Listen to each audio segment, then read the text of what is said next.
19 years ago today, on September 11th, 2001, Rob Serra made a choice, one which would affect him nearly every day since. It's like a Bob Dylan song, like my career ended the day it began.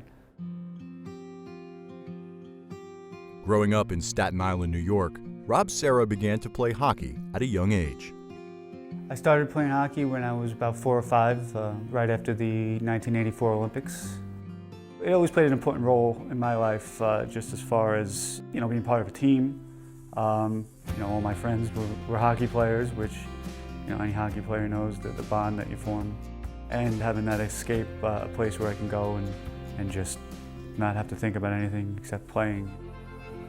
As he got older, Rob became more focused on his hockey career, choosing to go to Northwood High School in Lake Placid, New York, with the next level on his mind.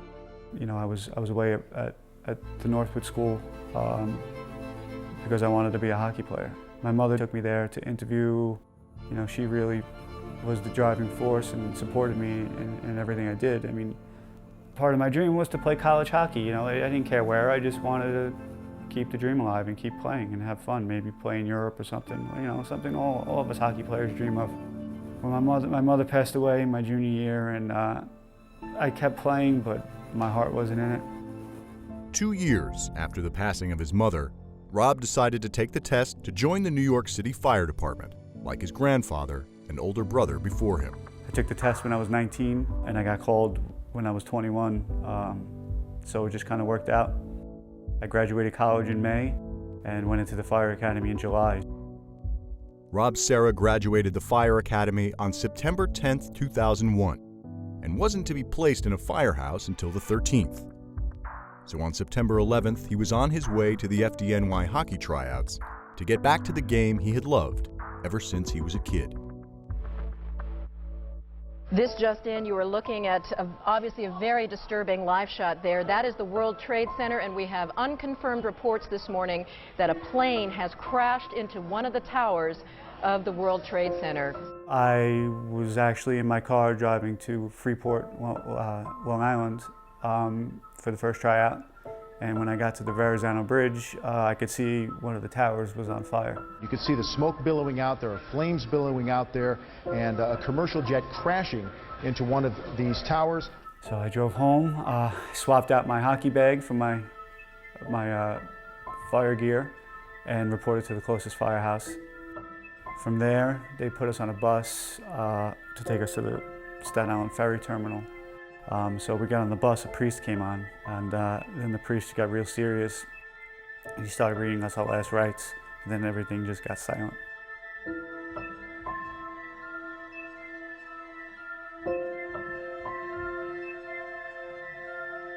I grew up in New York. I've been to the Trade Center. I've been up West Street, going to Ranger games my whole life, so I knew the area well, but I had no idea where I was. It was unrecognizable to me. I was standing on West Street and didn't even know it.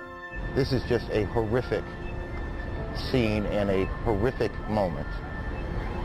And I spent my remaining hours just jumping on bucket brigades and helping any way I could. For the next few hours, Rob assisted in the recovery efforts at Ground Zero. But the ash and toxins in the air were already having an effect. My nose started bleeding pretty profusely. I had one of those N95 paper masks, but at that point it was filling with blood and it was completely caked in the dust. I mean, the dust was so thick it was like smearing cake batter across your face. You could peel it off, you can grab it. And I remember thinking to myself, like, this could probably kill me. My nose continued to bleed for a couple of years, every day. So my health issues pretty much started that day. In April of '01, I was at like 93 or 94% lung capacity. And in October, I was at 79. I was 21. I was in the best shape of my life. I had just gotten out of the Fire Academy. Fairly early on, I knew that things were going to be a problem. These things were going to be a problem for me. A year after that fateful day, in an attempt to get back to normalcy, Rob Serra decided to return to the game he loved. By 2002, I realized that, for the same reasons I stopped playing hockey was the reasons that I needed to start playing again. I needed to escape. I needed that focus, and I found something amazing. The bond between hockey players on a hockey team is pretty strong, and the bond between firefighters in a firehouse is pretty strong. And you add the two together and it's great. We nonstop laughs. We traveled around the country doing charity games at fundraisers for the widows and children. We got to skate in professional arenas and got to at least have that taste of all the things that I was hoping to get when I was in high school. And then the next year I got to dress for the big game, as we call it. We have the annual charity game against the NYPD. Not many people train all year to play in one game, but we do. And for me, it was all that hard work and all that time I had spent on the ice kind of paid off for that one amazing moment I got to have at Nassau Coliseum, with a full crowd and a tied game, and I was fortunate to catch a rebound right in front of the net and put in the game-winning goal. Fire department goal scored by number 22, Rob Serra. It kind of reminded me why I loved hockey and why I gave up a lot when I was a kid, just leaving my family, It's a lot to give up, when you're 14. I gave up the whole last year I would have had with my mother. Didn't know it then, but, it was a lot. It was very emotional, So that day was like my, I found myself again. And that was probably the most emotional I've ever been after a hockey game. I waited for the room to empty and I still had my gear on and I just sat there and I cried, probably for like 20 minutes. It make me cry now, but my family, my dad got to watch me score that goal and it was just awesome. So it sounds silly, charity game, between the FDY and NYPD, which doesn't sound like it would mean much, but at that time, what we were all going through, it was amazing. Serra continued to play on the FDNY team until he began to notice respiratory issues.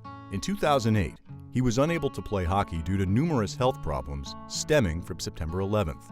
And by 2012, his health issues were so severe that they ultimately put an end to his career with the fire department. Eventually, it just started getting bad enough where the doctors just said that was it. They gave me a few options, but none of them included going back to the firehouse.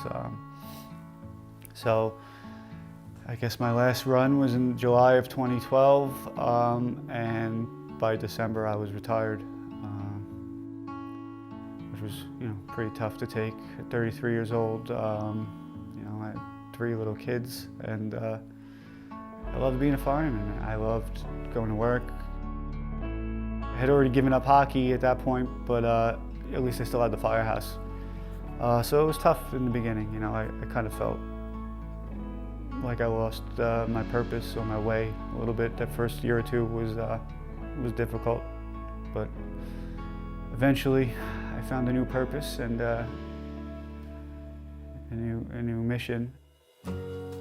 That new mission came in the form of fighting for the first responders and other survivors facing health issues from 9/11. Serra befriended former FDNY firefighter Ray Fifer, and together they fought to permanently extend benefits to those needing assistance. Sadly, Ray Fifer passed away from cancer in 2017, but Rob Serra and others continue his legacy. We do the little things to provide quality of life, not just for the first responders, but for their families. Having to take care of somebody who's dying or sick or can't walk is tough and emotionally draining. So anything we could do to lighten the load, financially and emotionally or whatever, we do. Last year, in June of 2019, Rob Serra, as well as other first responders, went to Capitol Hill with the mission to permanently extend the September 11th Victims' Compensation Fund. And a month later, they got their answer. July 29th, we were in the Rose Garden, and I stood over the president's shoulder and watched him sign the bill. And tens, hundreds of thousands of people now are going to be covered and taken care of. Today, the health issues that forced Rob Serra off the ice and into an early retirement continue. But he moves forward, just as he has every day for the past 19 years. Every day since his decision to turn back toward the World Trade Center on September 11th. I think about what life would be like if I didn't go to the World Trade Center every day of my life. It's hard not to, because I feel it every day, every time I have to take a pill or you know, my feet going on. My body reminds me of 9/11 every single day. And I just try to take care of myself the best I can and fight for as long as I can so I could be here for my kids. You know, my mom didn't get to see me graduate high school, college, the fire academy, get married, have kids, none of that. So I'm hoping to get as much of that in as I can.